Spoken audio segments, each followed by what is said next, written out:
Well, it's been a while, beautiful people, and I am glad and delighted to be here with you tonight on TV47 Weekend Edition. It is my happy place, and I hope that indeed it's going to be a happy place for you as well, courtesy of the interview that we're going to have later. But of course, Anodida has been holding brief for me, and I am back, and with a bang for that matter. I'll be telling you shortly what we discuss. But yes, my name is Linda Alela, and this is TV47 Weekend Edition. By extension, say before we get that to that conversation, I hope that you can tune in. Of course, tell us what it is that you want us to know. I mean, basically, now that I have been away, but equally as well, your questions regarding the guest that we'll be having. And then, of course, we'll be sampling some of these comments as we continue with the broadcast. I have on the other side the sign language interpreter, who's Irene Chebiwot, to take us through. But then the average millionaire must not have one, but as well 7 different sources of income. And so tonight the guest is maybe 2 businesses away from hitting that very mark. Or let's just say she is there already. She will tell us more about that. Lillian Kemunto is a teacher by profession, yet her entrepreneurial spirit has led her to create and run not just one, but multiple successful businesses. So talk of real talk is basically what it is that we're going to have. She is in the real estate industry, interior decor, of course, talk about education, events, selling of bed sheets, catering, and so much more. She began, some time back as an online trader, that is of beddings, but today she enjoys an extremely inspiring story and a path to success. We'll be listening to that story later on, but first, allow us to take a look at what is in the world of news.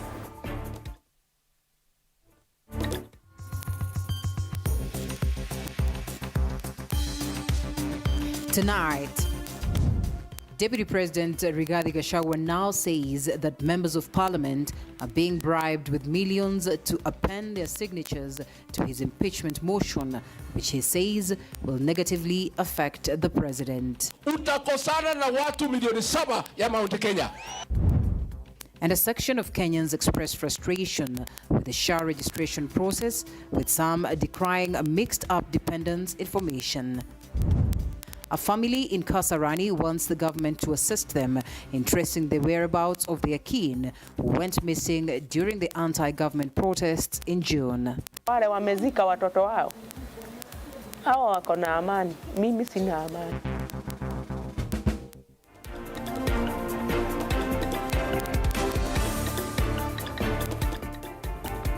Welcome to the broadcast, and we have lots lined up for you. The hashtag, as always, is her say. We'll be looking at some of your comments as we continue with the broadcast. We have so much, again, in regards to politics, basically also taking a look at what is in the health sector and so much more. So we begin with this very story where Deputy President Rigathi Gachagua now says that members of parliament are being bribed with millions, that is to append their signatures on his impeachment motion. Gachagua, who took politics of his impeachment to the Mount Kenya region, also blasted President William Ruto, saying that his impeachment will make him highly unpopular, more so in the Mount Kenya region.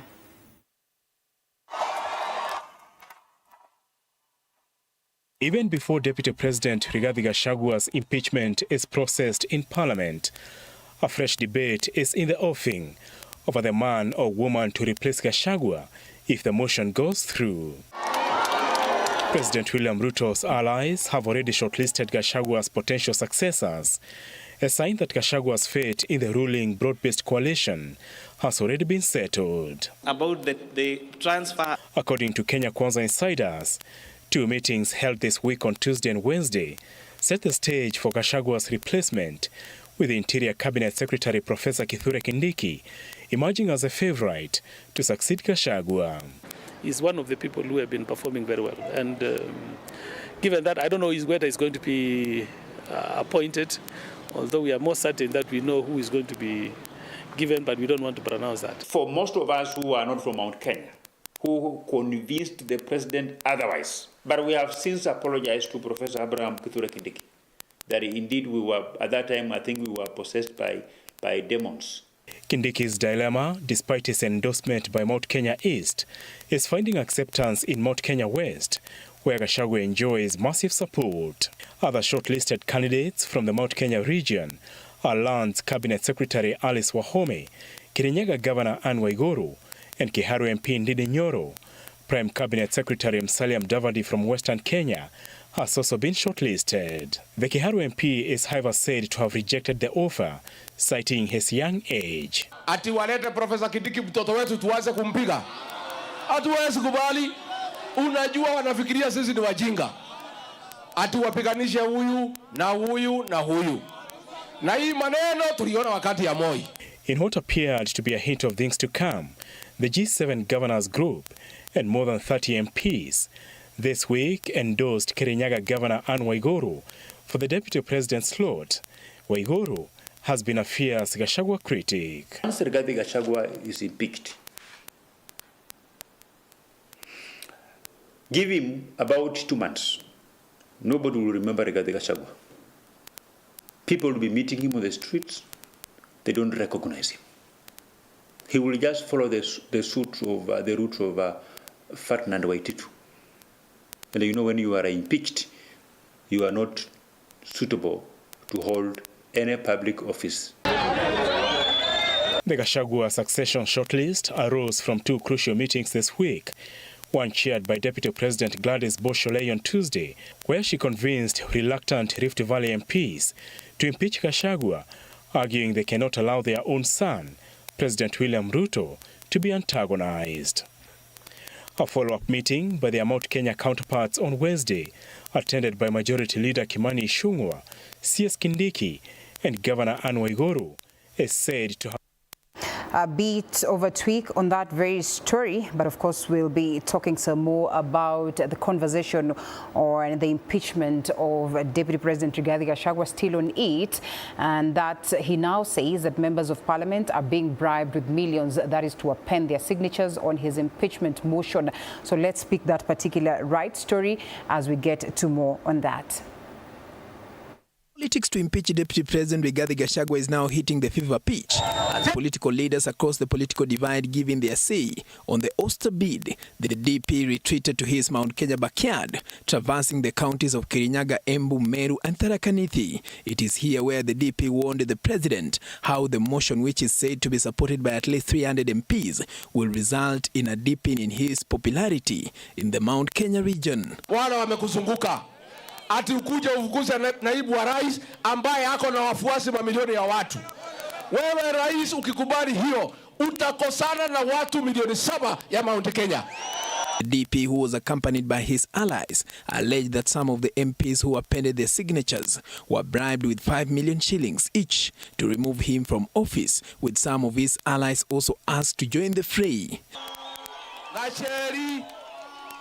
Gacheri karahorerwo thimo gakenderio guoya ate gacae ne nyinga toga kauga gatingitikira gakerwo ne gakuheo ciringi milioni 5 gakauga gatikwenda. Kuna watu jana waliongea kule Kericho wakatuambia wao wameketi wameamua Deputy President Rigathi Gachagua aende nyumbani ndio watuwekelee project kwa Mlima Kenya.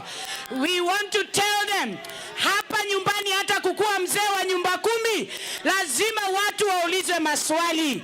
Na sisi kama William Ruto hakuchaguliwa kwa sababu ya uamuzi wa wale watu wengine, hatutakubali huyu mzee aguzwe na mtu. Mtakubali? Gachagua, who was accompanied by 5 out of over 80 MPs from the vote-rich region, vowed to stay put since he has a mandate given to him by the people of Kenya. Mimi nauliza, si mlichagua Rais William Ruto na mimi? Tikiti moja. Sasa itakuwaje utaki Gachagua unataka William Ruto? Inawezekana? Kama utaki Gachagua?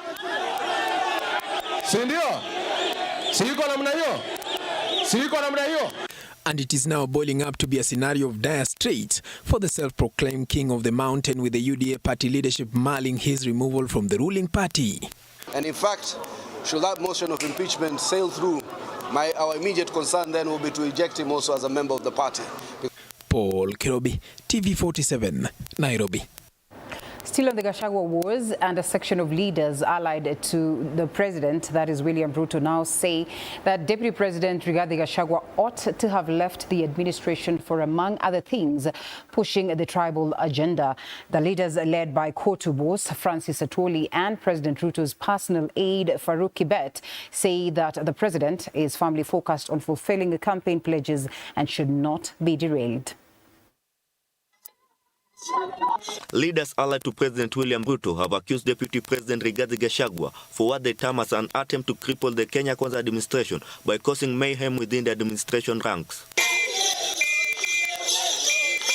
Speaking during a Thanksgiving mass in Tarbo area, Wasengishu County, Kotu Secretary General Francis Atwoli has accused Gachagua of dishonoring the presidency, terming him unfit to occupy the office which he currently holds. Na watu wa kushika watu. Kama mtu mmoja anataka kupeleka watu kwa vifo, au arrested. Because hii sheria iko katika sheria zetu. Official Secrets Act, kwenda soma. Wewe ulipewa Biblia, ukadanganya Mungu, Mwenyezi Mungu nisaidie to run the government. And then you start contradicting the government policies, and yet you sit in the cabinet. Additionally, the president's personal assistant, Farouk Kibet, has criticized what he called tribal politics, which he says can no longer be tolerated in present day in Kenya. Lakini wakati pia watu wanaeneza chuki na nyinyi maaskofu mnanyamaza, hapo ndipo pia tunawauliza tafadhalini, Bishop Kimengich, mjitokeze, kwa sababu sisi tunataka kuishi kwa njia ya amani. Ukabila ni kitu mzuri ama ni mbaya? Sisi wote tulani ukabila. Members of parliament who attended the mass, including Mwangi Kiunjuri of Kieni and Emmanuel Wango of Navaholo constituency, have insisted on the call to unite the country, further dismissing any calls for regional or tribal unity. Kwa hivyo mimi nataka kuzungumza, niseme sisi mahali natoka, tunataka kuungana na Wakenya wengine, jamii zote ziungane. Kenya haiwezi kuwa kabila moja. Kenya haiwezi kuwa mtu moja. Kenya ni ya sisi wote. Already, at least 300 MPs have so far appended their signatures on the impeachment motion facing Deputy President Rigathi Gachagua, which is said to ready for presentation to Parliament. Valerie Moses, TV47, Nairobi. Tonight, Interior Cabinet Secretary Professor Kithure Kindiki has emerged as the forefront runner to succeed Deputy President Rigathi Gachagua in case Gachagua is impeached. Now, the revelation comes after a marathon of meetings this week by key allies of President William Ruto from the Mount Kenya and Rift Valley regions. Kindiki is said to have been taken through training on his elevated slot once Gachagua is removed from office.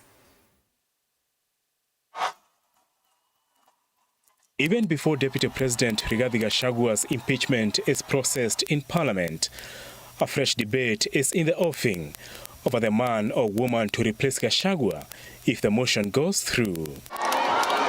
President William Ruto's allies have already shortlisted Gachagua's potential successors, a sign that Gachagua's fate in the ruling broad-based coalition has already been settled. About the transfer. According to Kenya Kwanza insiders, 2 meetings held this week on Tuesday and Wednesday set the stage for Gachagua's replacement, with the Interior Cabinet Secretary Professor Kithure Kindiki emerging as a favorite to succeed Gachagua. He's one of the people who have been performing very well, and given that, I don't know whether he's going to be appointed, although we are more certain that we know who is going to be given, but we don't want to pronounce that. For most of us who are not from Mount Kenya, who convinced the president otherwise. But we have since apologized to Professor Abraham Kithure Kindiki that indeed we were, at that time, I think we were possessed by demons. Kindiki's dilemma, despite his endorsement by Mount Kenya East, is finding acceptance in Mount Kenya West, where Gachagua enjoys massive support. Other shortlisted candidates from the Mount Kenya region are Lands Cabinet Secretary Alice Wahome, Kirinyaga Governor Anne Waiguru, and Kiharu MP Ndindi Nyoro. Prime Cabinet Secretary Musalia Mudavadi from Western Kenya has also been shortlisted. The Kiharu MP is however said to have rejected the offer, citing his young age. Ati walete Professor Kindiki mtoto wetu tuanze kumpiga. Hatuwezi kubali. Unajua wanafikiria sisi ni wajinga. ati wapiganishe huyu na huyu na huyu. Na hii maneno tuliona wakati ya Moi. In what appeared to be a hint of things to come, the G7 governors group and more than 30 MPs this week endorsed Kirinyaga Governor Anne Waiguru for the Deputy President's slot. Waiguru has been a fierce Gachagua critic. Once Rigathi Gachagua is impeached, give him about 2 months. Nobody will remember Rigathi Gachagua. People will be meeting him on the streets. They don't recognize him. He will just follow the route of Ferdinand Waititu. And you know, when you are impeached, you are not suitable to hold any public office. The Gachagua succession shortlist arose from 2 crucial meetings this week, one chaired by Deputy President Gladys Bosholei on Tuesday, where she convinced reluctant Rift Valley MPs to impeach Gachagua, arguing they cannot allow their own son, President William Ruto, to be antagonized. A follow-up meeting by their Mount Kenya counterparts on Wednesday, attended by Majority Leader Kimani Ichung'wah, CS Kindiki, and Governor Anne Waiguru, is said to have deliberated on Gachagua's successor. Apul Kamau, TV47. Thanks, Apollo, for that. And enough of that developing story, at least for now. And a section of Kenyans still remains skeptical over the registration to the new health model, the Social Health Authority, SHA. This comes with less than 72 hours to the launch of SHA on the 1st of October, that is next week. So will the government achieve its target of having 12 million households by the launch date? Sheila Chelangat files this report. It is less than 72 hours to the rollout of the Social Health Authority that is set to anchor the new public health insurance plan, SHIF, replacing NHIF. And so the rush to beat the 30th September registration deadline is gathering momentum. However, many Kenyans still remain skeptical over the transition from NHIF to SHA. Ni NHIF watu hajakuwa wakilazimishwa kuingia kwa vitu kama hizo. Na hii ya kushifti hii inalazimishwa. Many also continue to raise their vote of no confidence on the system as users report of system glitches, including invalid email alerts and inconsistent user details despite correct input of details. Log into the website, you get a different dependent. That is not your dependent. We don't understand how these dependents comes or maybe are found on your system. And so the system's reliability and readiness for a nationwide rollout has been put to question. This as many Kenyans note confusion on the benefits of the new system, shrouding their perception of the need for the SHA registration. Walinitumia message zangu nikaambia kutoka tarehe mwezi hii ingine hakuna kwenda na SHF huko hospitali. Nataka kuuliza kwa sababu ninaenda kliniki kila wakati, pesa hiyo nitatoa wapi ya hiyo ya SHF na hizo zingine zinabaki na huko.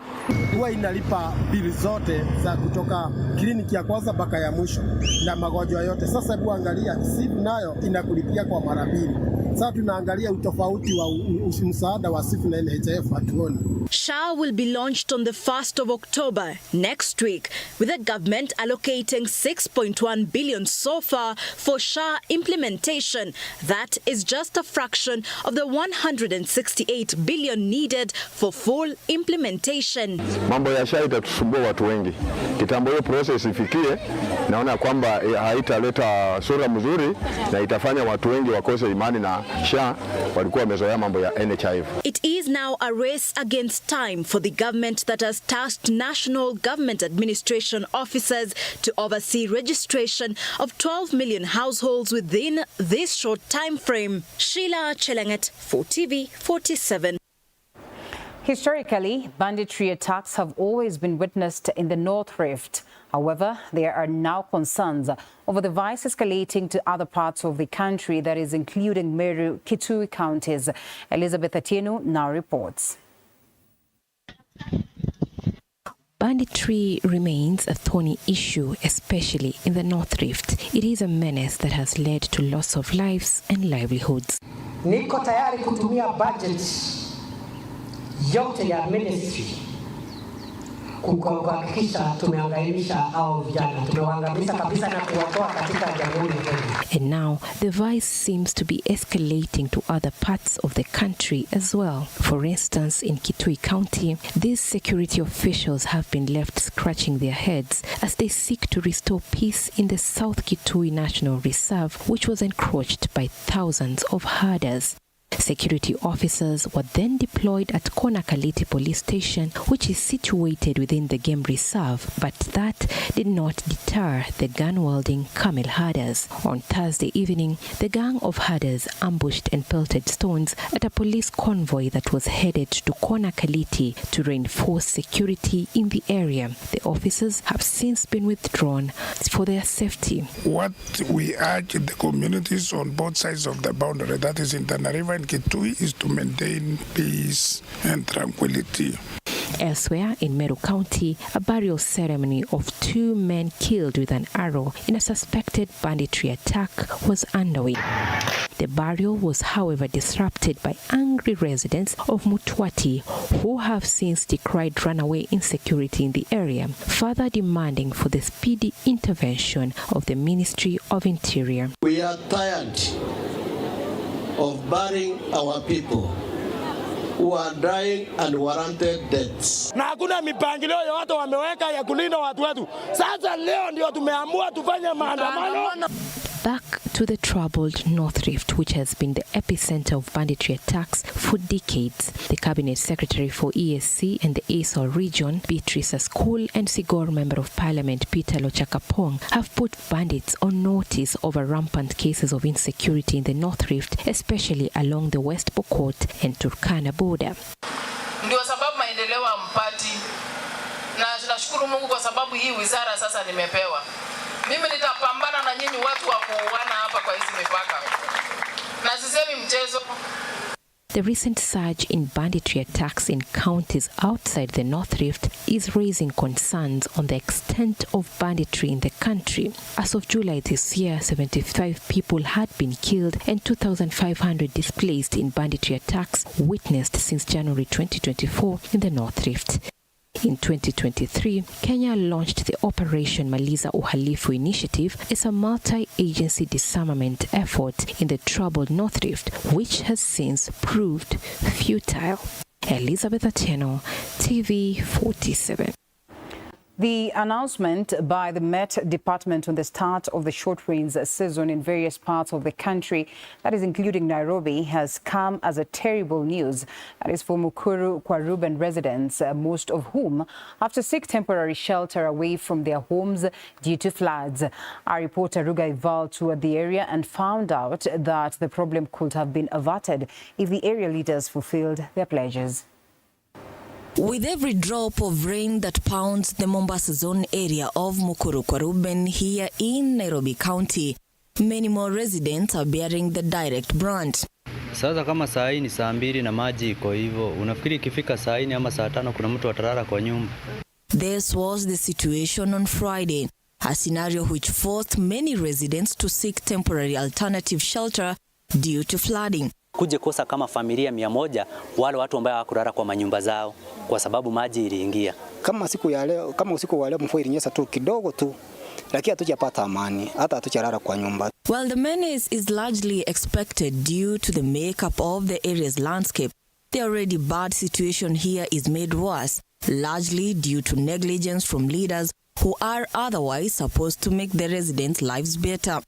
The same predicament befell residents here during the heavy rainy season 4 months ago, and after much outcry, Nairobi Governor Johnson Sakaja directed the unclogging of waterways, which could have sorted out the problem to a great deal.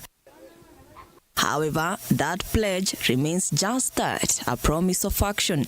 Mwezi wa 5 mwaka huu, governor alikuja na akasema mtaro ikatwe, na baada ya kusema hivyo hakuna kitu iliendelea. Last week on Tuesday tulikuwa mpaka kwa county tukapatana na chief officer wa mobility. Ahadi yake ya kwanza ilikuwa ni ya kutoa maji hapa. Na mimi marehemu baba yangu alimpea kura yake sababu alijua Muthoni atakuja kututolea hii maji hapa. Lakini wakati tulimchagua hajali. We sought a status update on the directive And when we called, the main contractor denied being the one in charge of the project, but later on lashed out at our point man in the area. Aya, sasa wakifanya tuseme wamefanya documentary. Inafaa kukuwa na effect gani? Ama wakifanya documentary, sasa kazi isifanyike ama? Aya, kama MCA jukumiki, sasa mimi naweza kuwa ni nani? Residents here say the situation mostly brings a steep rise in waterborne diseases as the rainwater most often mixes with raw sewage. Baadhi ya watu wanatumia wanakijiji vibaya, wanajifaidi na zile vitu ambazo zingefaa kufaidi wale watu wameathirika. Juu kuna watu wagonjwa hapa ikijiji, mtu hata kutoka nje hawezi toka, kujirisha ajirishi, hali yake unaona ni hali tete, lakini huo mtu hafaidiki. Tonight, shower of despair as the weatherman forecast a predicament for the people of Mukuru kwa Ruben. Roga Ival, TV47. Oh, unfortunate state of affairs. Thank you, Ruga, for that report. But all the same, it is now time that we take a quick short break. We still have lots lined up for you, including that incredible interview on her say with, of course, the entrepreneur called her Kiki, the entrepreneur who's penetrated different parts or different sectors of business and successfully. She has a story that will inspire you as a woman. So let's take that break and then we come back.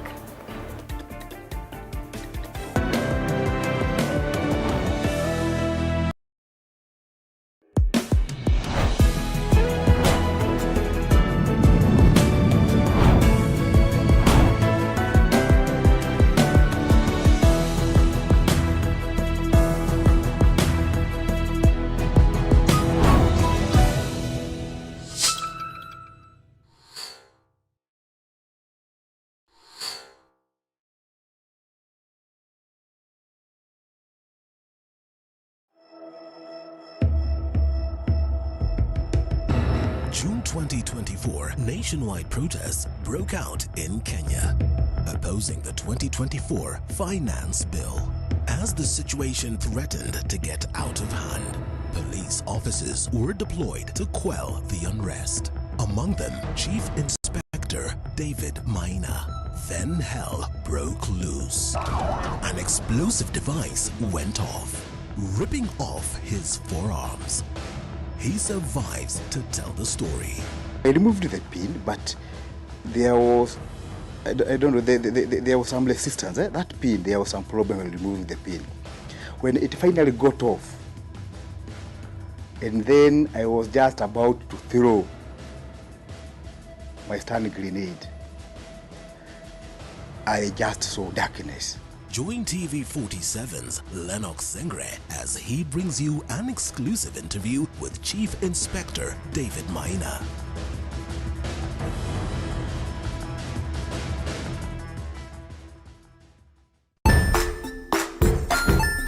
Hey there, friends. Welcome to Kids on the Block, where fun and imagination come alive. We dive into magical world filled with exciting adventures and awesome friends. What position were you in? I was number 2. What position were you? Number 1. He decided to cross the bridge by his house and look for food on the other side. We're going to do half cup of chocolate chips, and the other one, we're going to do half cup of the blueberries. So, grab your imagination hats and get ready to explore with us. Join us every Saturday at 9 a.m. for new friends, amazing stories, and tons of laughter.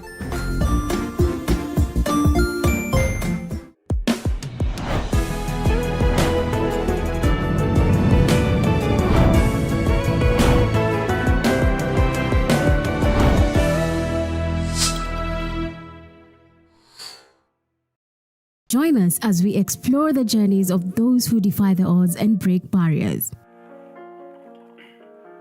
We dive deep into the stories of triumph. Sometimes when parenting a child with a special need or whatever disability, family life becomes a bit complicated and you may end up raising the child on your own. Here, we inspire. I have a farm which one we showcase with other dyslexic kids and autism, how to farm. Motivate. It's never easy, but what we do, the best thing is to work with another parent who has an elder child than yours. And break through the barriers, one story at a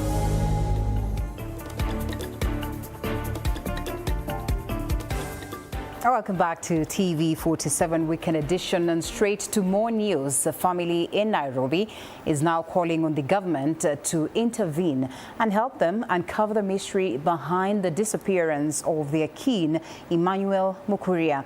Emmanuel is said to have disappeared during the 25th June protest dubbed Occupy Parliament. Samira Mohammed with the details. Unaona wale wamezika watoto wao. Hawa wako na amani, mimi sina amani. Emmanuel Mukuria, a 24-year-old man who served as a matatu tow, is said to have disappeared on 25th June during the anti-finance bill protest dubbed Occupy Parliament. Mtoto wangu kijana alipotea tarehe 25 siku ya maandamano. Na alipotelea pale CBD. It is alleged that Emmanuel was at work with his friends in the bus stage beside the Mante House in Nairobi CBD before a police officer fired a tear gas canister at them to disperse them. And that was the last time the 24-year-old Emmanuel was seen, as his friends' efforts to trace him bore no fruit. Na alipotelea pale CBD, Mante House, juu yeye anakuwa conductor. Tear gas wakati ilirushwa, kila mtu akaenda kivyake. According to Emmanuel's mother, Susan Wamboi, she believes that her firstborn son was taken by police officers that night, as she was informed by one of those arrested alongside Mukuria that they were detained at the Industrial Area Police Station. Kijana akaanza, akaniambia mimi mama, mimi nimetoka Industrial Area Police jela. Na tumefungiwa huko kutoka tarehe 25 siku ya maandamano. Nimekuja kukuhakikishia mtoto wako ako hai na mtoto wako ako Australia huko. Mukuri's family is now calling on the government and President William Ruto to intervene and help them solve the mystery of their son's disappearance, as they have not been able to get any help despite reporting the incident at the Kasarani police station. Mimi naomba tu serikali yetu, hawa watoto wetu, kama ni president wetu, abia hawa watu wameshika watoto wetu wawaashirie. This comes one day after the Interior Cabinet Secretary Professor Kithure Kindiki appeared before the National Security Committee, where he stated that his ministry and the government is carrying on investigations on the whereabouts of the 132 missing persons. Kindiki further claimed that not all missing persons were taken by police officers. Administration does not condone abductions or extrajudicial killings or enforced disappearances. Samira Mohammed for TV47. The Central Bank of Kenya has ranked Cooperative Bank and Diamond Trust Bank as the country's most competitive and cost-friendly lenders in the top-tier banks category. The CBK monthly interest rates report the second one after the first one in July reveals wide differences in the country's lending market rates. Cooperative Bank has maintained its competitive edge as the country's cost-friendly lender in the top-tier banking category. According to the Central Bank of Kenya, August report on commercial banks' weighted average lending rates, Cooperative Bank is among Tier 1 banks offering loans at low interest rates. The lender, which offers loans at 15.18% annually, is fighting for market share with Diamond Trust Bank, which is also fighting among the top-tier banks to offer affordable loans. According to the CBK August report, Cooperative Bank is now offering personal overdraft at 12.02%. In the personal loans category between 1 to 5 years, the bank is lending at 15.42%, while personal loans over 5 years lending rates stand at 15.36%. In the business category, the bank is offering business overdraft at 12.28%, while business loans between 1 to 5 years stand at 16.33%. Business loans of more than 5 years are pegged at 16.85% lending rates. In the corporate category, corporate overdraft are now at 16.19%, Corporate loans between 1 and 5 years, lending rates stand at 15.45%. Corporate loans over 5 years closing the lending rates at 11.40%. Chichi Josephine, TV47.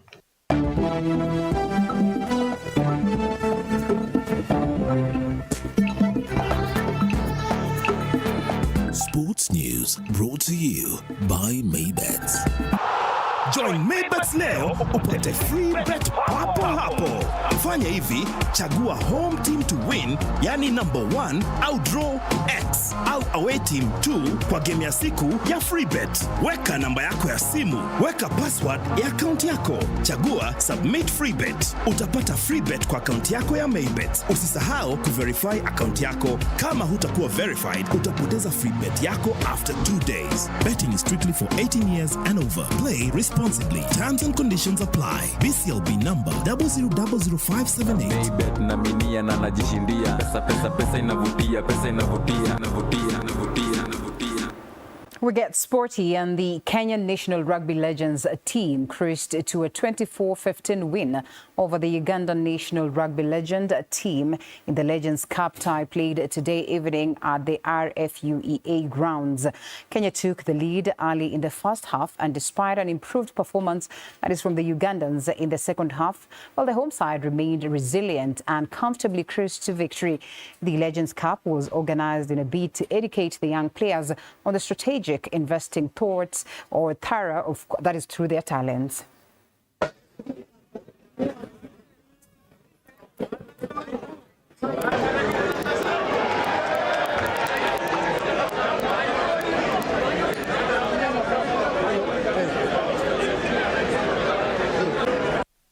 So today we are here for the second edition of the SportPesa Legends Cup. I think this is beating the Kenyan and the Ugandan team. It's a whole multitude of activity here today. I think we're seeing the old days where those who inspired the game are coming back, basically to just inspire the next generation of players, the next generation of our sports guys, to tell them that yes, it is possible. Our game still has a long way to go, and that we are able to make it happen. Financial literacy is very important for players, given the fact that sports is a very short career. So it is important that we train and we talk to these young guys so that they are able to understand how to invest. They know where to put their money, because they do make good money during their short careers. But it is important that they look to the future and know how to invest and where to invest. And the public, Kenya Police, Kura, NTSA and partners have announced temporary traffic diversions for the third edition of the Jubilee Live Free Race powered by the Grand Nairobi Bike Race. Now, the event will take place on Sunday, 29th September 2024, starting at 6 a.m. with over 2,500 cyclists from more than 20 nationalities expected to participate. The affected routes will include Bunyala Road, Lower Hill Road, Haile Selassie Avenue and Uhuru Highway, as well as Kenyatta Avenue, Langata Road and Douglas Wakihure Road. All routes will reopen at 1 p.m. on Sunday. Participating motorists are encouraged to secure parking at Nyayo Stadium, that is through Nairobi West, before 6 a.m. I think for us as a team, I'd just like to say that I'm so proud that we've been able to achieve this, and yeah, we should be very proud of ourselves. I think the next stop for this race, and I keep saying this, is Tour de Kenya. So yes, there's Tour de Rwanda. Not nice. I mean, but anyway, I thought we would be the first African country that can actually make that claim. We're going to leave Nyayo Stadium through Arboretum Road.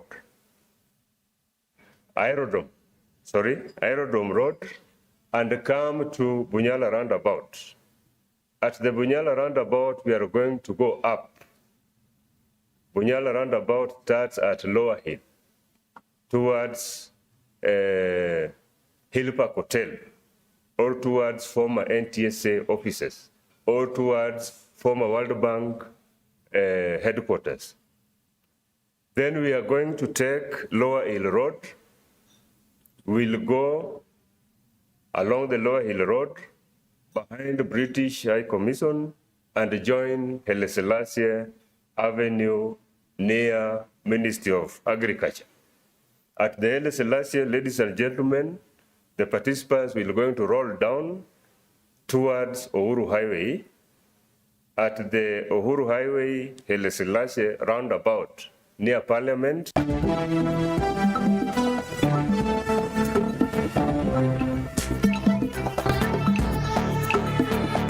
Sports news brought to you by Maybets. Join Maybets leo upate free bet papo hapo. Fanya hivi, chagua home team to win, yani number 1 au draw X au away team 2 kwa game ya siku ya free bet. Weka namba yako ya simu, weka password ya account yako, chagua submit free bet. Utapata free bet kwa account yako ya Maybets. Usisahau kuverify account yako. Kama hutakuwa verified, utapoteza free bet yako after 2 days. Betting is strictly for 18 years and over. Play responsibly. Terms and conditions apply. BCLB number 0000578. Maybet na minia na najishindia. Pesa inavutia, pesa inavutia. Well, coming at the moment, that's the march we had in the world of news, but we now get to switch to her say and, of course, to that incredible conversation. Kiki, the entrepreneur, is already on set, and I think it's an honor to have her as she shares her story. That is, of course, her journey to greatness. And she says, bado hajafika.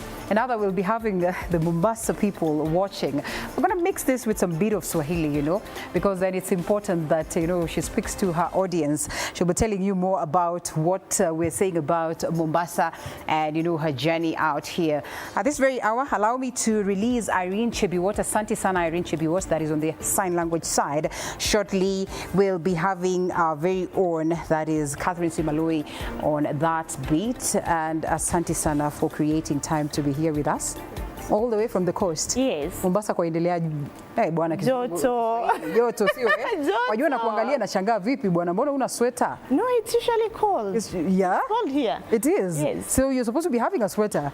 Ama kwa sababu the weather ya karibu sana. Thank you so much. Asante sana. We're looking forward to that conversation. Thank you. Wengi wanakufahamu na wanasema vipi bwana, unapaa unapepea, siri ni nini? Mungu. Siri ni Mungu sio? All right, so we get to that conversation. As I have said, Kiki, not Chichi Josephine, Kiki Kemunto is here with us. They commonly call her Kiki. And of course, the idea is for us to just get to know what is her secret. So just who is Kemunto? Kemunto. Ni Kiki. Ni Kiki sio? Yes, Wajua Kiki sio kitu kizuri bwana. Kiki unasema ni kama mtu anatafuta Kiki. Mbona Kiki? Is that a nickname, eh? It's a nickname, yeah. All right. It's a short name from Kemunto. All right. Yes. Sawa. After this break, we get to that. Thank you.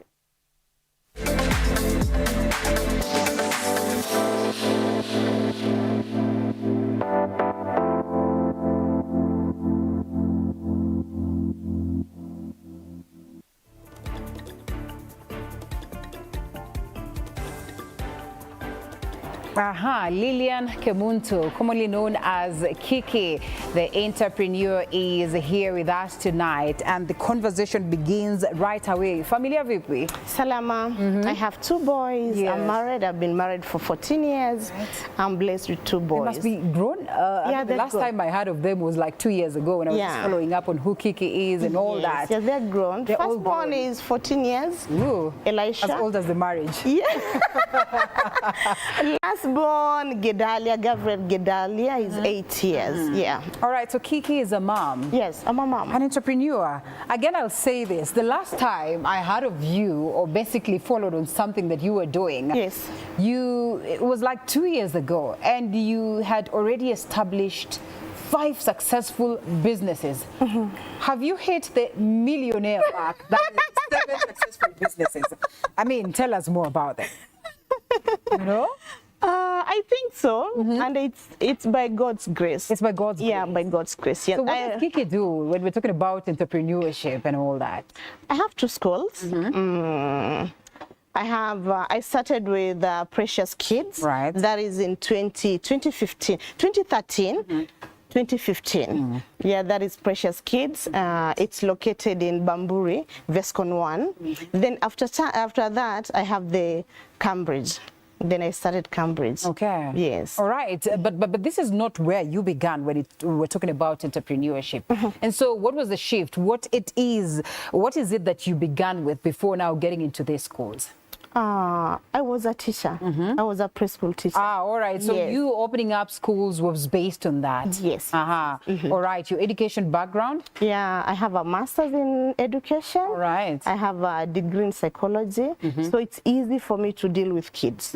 Yes. All right. You see, I do not stay in Mombasa. And therefore, before I get to know about education and all that, I have been a consumer of, stuffs from, the Kiki page Mall, and Kiki's Mall and all that. So that's the reason why I'm asking, away from education, what are these other sources? And please, do not follow Kiki from here, because when it's a live show, it's saying, hey, millionaire, so we must follow her and all that. Please do not follow her. So what are these other things that... Other things I do, I sell bed sheets. I have my own brand, Kiki's Mall. It's my own brand, produced in Canada. I also have Airbnb. It's a 5-bedroom, fully furnished. Big one for that. Yes, a big one. It's a VIP. It's fully furnished. I also do events. Under Kiki's Palacio, I do events. Because sometimes utapata mtu anakuambia, I'm having a birthday, just organize something for me. So that's how I started the events business. Yes. All right. From the events, then I do bake. Okay. Utapata mtu anakuambia, I'm having a birthday, kindly organize for me something. Alafu give me a good cake. So that's how I started baking too. Okay. Yes. So lots of things that you are doing. Yes. Sometimes it can be scaring to venture, freely and get into that life where, you're an entrepreneur. And in as much as entrepreneur in different sectors, education involved therein. There's always some element of fear of, letting loose and flying and, just getting to win. What is this secret that gets you winning? What was this driving factor before you? First, do what you're good at. Don't do something because someone is doing it. Don't start selling bed sheets because Kiki is selling bed sheets. Okay. Don't start a school because Kiki has a school. Just do whatever you feel is right for you. Yes. But Kiki is doing a lot of things. You want to I'm good in that. I'm good in that. Yes. Do you always sometimes feel like you're overwhelmed? Sometimes you feel like you're a jack of all trades and master of none, You get tired at times. Right. Yeah, but by God's grace, we keep pushing. Yes. All right. So the cost. Yes. Why the coast and not Nairobi? Nairobi. Not Kisii, of course, your name betraying you, and not any other part of the city. Why Mombasa? Actually, I'm from Nairobi. Yeah, because I was in Nairobi University. The University of Nairobi. You must put yes, I have to put there. And that's where Cambridge has there. They nearly Cambridge Link School. Yes. So after that, after being married, I moved to course. So there was a gap for quality education. So I felt that let me fill this gap because whatever is being offered is not quality education. So I felt that now it's the time to fill that gap. So that's how I started the school. Okay. Yes. That is during the phase of 844? Yes, yes, and now we are at that phase of competency-based curriculum. Yes, I am curious to understand what curriculum you offer. And now when we're talking about quality, just how much of a difference does that bring, even as we look at the situation of education in the country? We do CBC, but I integrate with the Montessori system. Montessori is where you let kids be. We teach through activities. Mostly it's through activities, not blackboard. Sio kama ile ya kitambo ya blackboard, we teach through activities. I've invested so much. I've bought books. I have imported so many books from outside country. Our furniture, the structure in school is the best. Yes. All right. Do you suppose that the competency-based curriculum is the way to go? It's the way to go. It is the way to go. It is the way to go. Because with the CBC, it's easy for you as a parent and as a teacher to know your child's strengths and the weakness. Yes. You're a beneficiary of the 844 system. Yes, yes. And I know we're not here to discuss this. But there's a lot of fear as to whether we really are, subjecting our kids to the right form of education. CBC is the right form. Yeah, because with this 844, we used to cram. Actually, our time, tulikuwa tuna cram. B, C, D. How can you tell a kid to start reading when you are teaching them the alphabet? But with the CBC, we are doing the sounds. So it's easy to construct a sentence. It's easy to make a word using the phonics. Right. Yes. Okay. It's not the same as what we used to do in the 844. Like now 844, A, capital A, small a, capital B, small b. But nowadays we are doing the phonics. Abacada. Yes, yes. Abacada. So it's easy for a child to start reading using the phonics. All right. Yes. So you love all these things that you... Yes, yes we do. I love, yeah. Which one is this that stands out and why? I mean, which one would you retire to and say gladly now? Education. Education, yeah. Education. Or basically, of course, because then you align to that. Yes, yes. So how are you running this? I mean, how many people have you hired? How is for the school I have around 20, Airbnb around 8. Yeah, Okay. Kiki Small, I have the driver, I have the riders to supply in case a client buys a bed sheet and want to be delivered. I have someone who does that. Okay. Yes. All right. So there are always challenges to this. Yes, and one of the reasons why we're having you here is because the girls really want to hear from you. Yeah. The girls really want to get to the nitty-gritty, the depth of, the challenges that come along with that, and the things that get you soldiering on that they can borrow and apply in what it is that they do, to become better. Nothing comes easy. Right. Nothing comes easy. Education, we have challenges. Airbnb, we have challenges. Kiki's Mall, we have challenges. But nothing comes easy. But it's you to find a way to solve those challenges. Right. Yes. Okay. And to keep pushing yourself. Like in the school, you can get like a whole year. A parent comes, she has a problem, an issue with the payment, school fee payment. So mzazi atakuja atalia, utamsikiza. At the end of the year, disappear, ataenda, leaving you with debt. Yes. All right. Sometimes, Pia, the teachers that are being trained outside there, some of them are doing education because maybe that's the only chance they had to do education. Right. Yeah. Okay. But it's not coming from within. And so when they come in, that does not translate to what it is. Yes. I mean, just, you talk about these challenges. Yes. I mean, there really will come criticism, I'm imagining. Yes, yeah. They'll bullying, online bullying. And all that. Yes. How do you deal with that? And now that you speak about the online space, why don't you want to vacate the online space and say, okay, now to education, forget about kickers. I remember very well the first incident that I was bullied online. That was in 2015. Okay. A client ordered for polycotton, not t-shirt, blouse. Okay. The lady's blouse. All right. But from mtumba, mtu hajui kwa mtumba, you can't get everything new. That time I was dealing with mtumba. Okay. Yeah, because with mtumba you get 50%, 80%. Sasa si beli katoka ni around 40%. Okay. Si alinianika na pegs online. During that time, I cried a lot. Okay. I cried a lot. So I shifted from Tumba, now I started producing the new stuff. Okay. Yes. All right. So, I mean, away from the... Yes, how do you deal with that? Because, I mean, lots of people are going through... Prayer. The first thing is prayer. Okay. Yes, prayer. Just understand what you're doing. Any challenge, just pray. Yes, hivyo tu. Mungu tu atakupatia njia. You always find a way. But at the end of the day, utalia, you develop a thick skin. What do you do? All right, the mastery skills, because I mean, it is one thing to be a tutor, a teacher, having gone through, the curriculum to study education. It is another for you to now be out there and the boss, to be out there and the manager, to be out there, the brain, the founder, and the CEO. Yeah.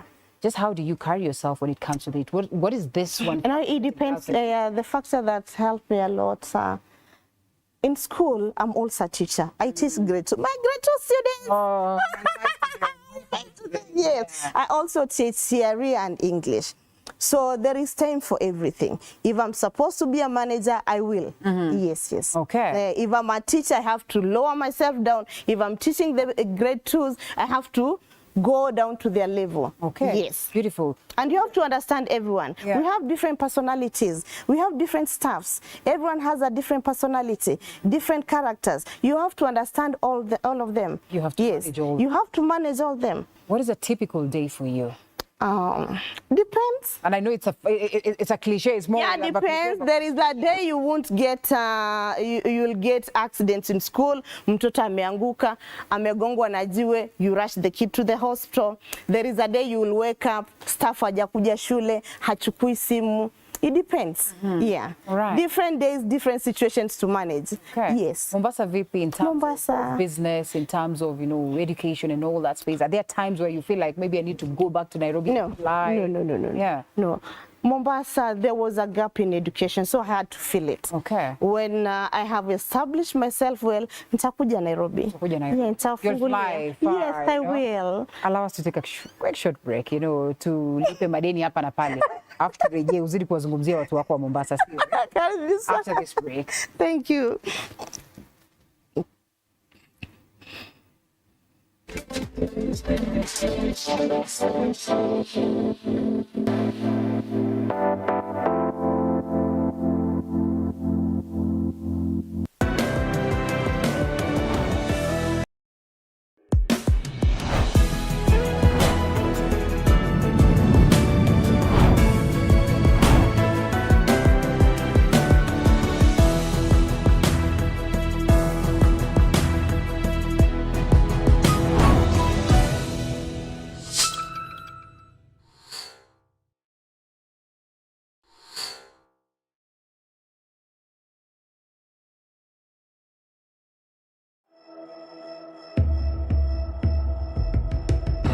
June 2024, nationwide protests broke out in Kenya, opposing the 2024 Finance Bill. As the situation threatened to get out of hand, police officers were deployed to quell the unrest. Among them, Chief Inspector David Maina. Then hell broke loose. An explosive device went off, ripping off his forearms. He survives to tell the story. I removed the pin, but there was, I don't know, there was some resistance. That pin, there was some problem when removing the pin. When it finally got off, and then I was just about to throw my stun grenade, I just saw darkness. Join TV47's Lennox Sengre as he brings you an exclusive interview with Chief Inspector David Maina.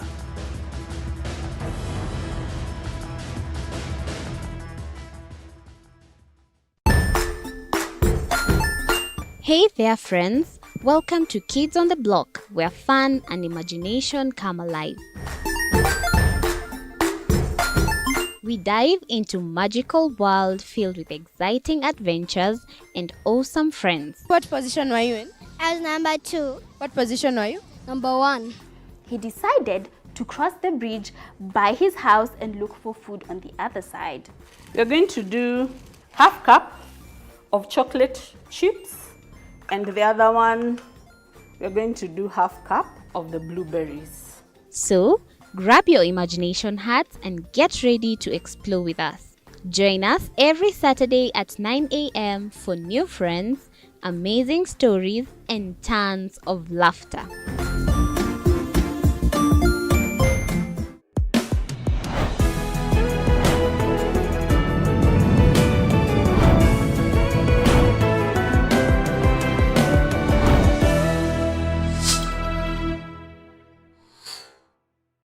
Join us as we explore the journeys of those who defy the odds and break barriers.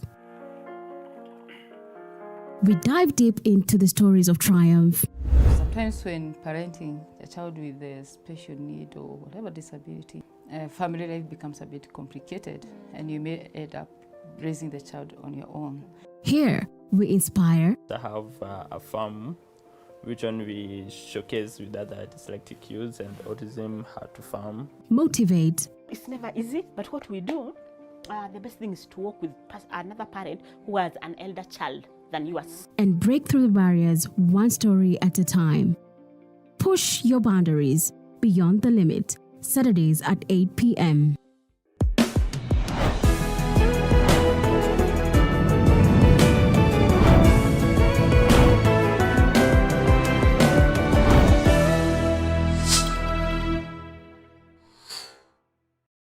The Grind, where business meets brilliance. It's not just about the ideas. I was working as a shampoo boy.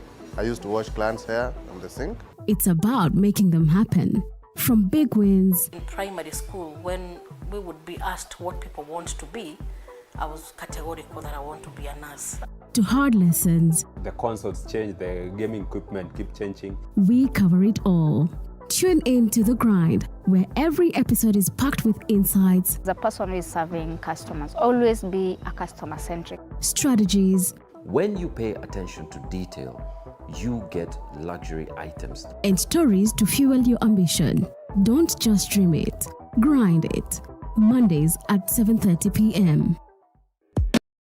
Visit ke.sportpesa.com. Will you be the next millionaire? Form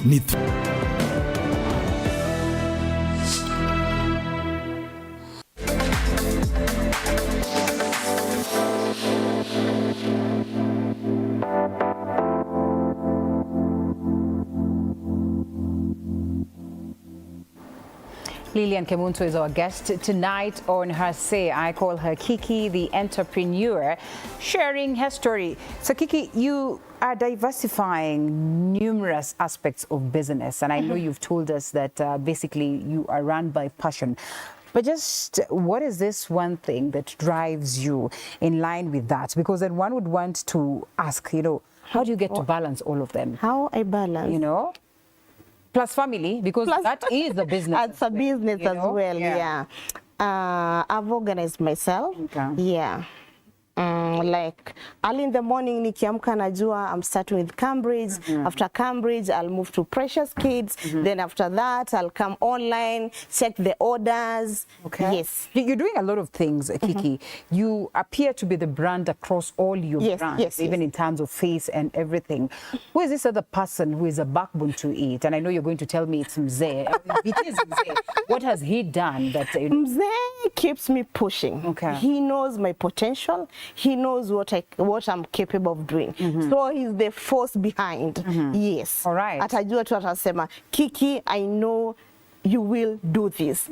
Go for it. Go for it. Kiki, I know you one day you will start a school. Actually, he's the one who made me start the school. Yes. He's the one who pushed me. You better speak to the women out there, the importance of, you know, just having your partner, you know, driving you. And I know that this space is a bit different for most people. But then again, what is this one thing that would get you? Because, I mean, there are also differences at home. If you have an understanding partner, you know, the problem with our now marriage is people don't have someone who will support them. If you have an understanding partner, like right now, he's not here with me, but it's okay for me to come here. Lakini kuna mwanaume hata kubali bibi yake afanya nini? Aende nje. Yeah, someone who can push you, someone who knows what you're capable of, someone who supports you. Sometimes you don't need the financial support, emotional support, physical support, yes. He does that, yeah. This is more of a dynasty and an empire. And now that you're talking about Mzee, and congratulations to him as well, you know, and we appreciate his support to you. Let's talk about the kids, and most of the women who are in this space would want to know how to go about it in terms of even bringing the kids into the space of business, perhaps at an early stage. Have you begun that for yourself, or how do you envision to incorporate them? Because imagining something like a school, they probably are going to take up the leadership or the management of this in due time. Yeah. One, Gedalia will be a businessman. Yes. Because wherever he quotes money, he quotes in dollars. All right. Nice. That one Gedalia is the younger one. Yeah, the younger one. Yeah. If you buy him something, he'll ask you, how much money did you buy? How much dollars? So huyo anajua tu, huyo ataingia kwa biashara. Elisha is more of reserved. He's not outgoing, but he loves the Bible. Yes. So I have begun introducing them into the space of yes. Actually, they know what Mama does. Oh, they do. They know what Mama does. Right. Yes. Okay. Beautiful. So here we are again. We're talking about, you know, just a space. You know, you have also ventured into spaces that would otherwise be looked at as male-dominated spaces. speak to that woman out there who perhaps would be calculating on whether they should get into this space or not. Go for it. All that. Go for it. Male-dominated. Go for it. Just deal with the men. You know? Go for it. Fight them. That's why they call me the lioness. Right. Go for it. Yes. The battle. Pambana now. Hakuna battle. The space is open. Pambana, it's open. Just know how to relate with the men. Yes. All right. So here we are, and all these businesses. I mean, where do you see them? Say 5 years from now, where do you see them for 20 years from now? For the school industry, I'm thinking of starting the IGCSE system in future. Okay. Yeah, because like Cambridge, actually we are the stars in Mombasa. You find like whatever we do, we are the ones who are starting that activity. After we start, that's when other schools now copy to do it. All right. We are the brain, yes. Okay. So in future, I'm thinking of starting the IGCSE system. It's quite competitive, and I can imagine the pressure, because then if you know that you're the pace setter, you have to be the pace setter. You have to read more books. You have to do more research. You have to go for the latest trends in the market. Yes. All right. Beautiful. So here we are, and we're talking about, you know, the e-commerce space, the coming in of technology, the coming in of you now, you know, scenarios where you don't have to have a physical shop to do your business and all that. What would be your advice to people out there, and especially in terms of adjusting and adapting to the technological technology? Yes. Like the Kiki's Mall, mostly we do online. Yes. Because we post online. That's where people see what you are selling. Right. You order, we deliver. I have clients all over from South Africa. I have Sudan. I have Tanzania. I have Uganda. Yes. Okay. Mostly we do online. Okay. We have a go down in Mombasa, but most of the orders I get from online. Even the school, most of the inquiries I get them from online. So make sure you're good on online, and you market yourself well. So marketing and market yourself well. Yes. All right. Someone here is asking a very interesting question. Please, Kiki, do not paint it as though it's such an easy ride. I mean, tell us about the difficult times there beyond prayer, because then difficult times you know, I have. Yes. Are there times you felt like giving up? And actually, yes. When I started the pressures in Bamburi, I started pressures in 2013. Imagine a whole year I had one student. Ouch. Yeah. This parent trusted you on, with their child? Okay. Right. So the second year, that's 2014, I had 3. Okay. Remember, so you set up a whole school with tutors, teachers there, and only 3 students? No. 2013, it's one at first. And then you are paying the teachers, you are paying the rent, you are paying electricity bill. I had only one. Okay. Yes. So the second year, I added 2, those were 3. I almost gave up. Okay. Yes, I almost gave up. It's not easy. It's not easy the way people say it. Okay. Yes. All right. So I know this men would probably say that we are being a bit unfair, because then we are talking to the women and women and women. And I mean, this is her say, but we also appreciate the fact that we have men behind us that are supporting us, and therefore we appreciate what it is that they do. Speak to the people out here in terms of, you know, encouraging them as to how important it would be for them to venture into different spaces that they have passion in, and, you know, just grow in these spaces. One thing people should know, you won't open a school now, you get kids, 20 kids tomorrow. You won't open a business now, you have sales tomorrow. Yes. You have to have patience. Yes. You have to be fit. Yeah, you have to be patient with everything you do. Discipline, consistency? Discipline, consistency, prayer, patience, consistency, advertising. Yes. Okay. Like now I can bring a full container, 40 feet, bed sheet, the belts. I can't sell them in 1 month. They will take even 2 months. Right. But someone will give up. Someone will give up? Yeah, someone will give up, yes. Okay. So it all depends on the stamina that it is that you have. All right. One person is saying, well, Kiki or Madam, thank you so much for, you know, always guiding us. Thank you one so of much. your workers is watching at this very point, as well as, well, there are others who will always complain and say, Madam Kiki, I came looking for a job. Sasa unajua sometimes like when they come for interviews, I usually have 2 interviews. The oral interview, then I'll take you to class. Yes, I'll have to take you for the class interview. Lakini sasa unapata mtu hayuko passionate na kufundisha. Mtu anataka tu akuje afundishe apate salary, ama the way you want things to be done, they are doing it the opposite way. Yes, and we have parents who have entrusted us with the kids. Ama unapata mwalimu anachapa watoto. Yes, like in my school they know very well I don't like my kids being corporal punch. Hiyo nayo is a no. It's a no. Okay, interesting. Kiki, as we sum it up, your parting shots, but of importance. You know, most people say there are no jobs. Those ones that want to get into business, they say it's a difficult space. Their jobs. And venturing into businesses in the country, the difficulties, the terrain, how easy? How?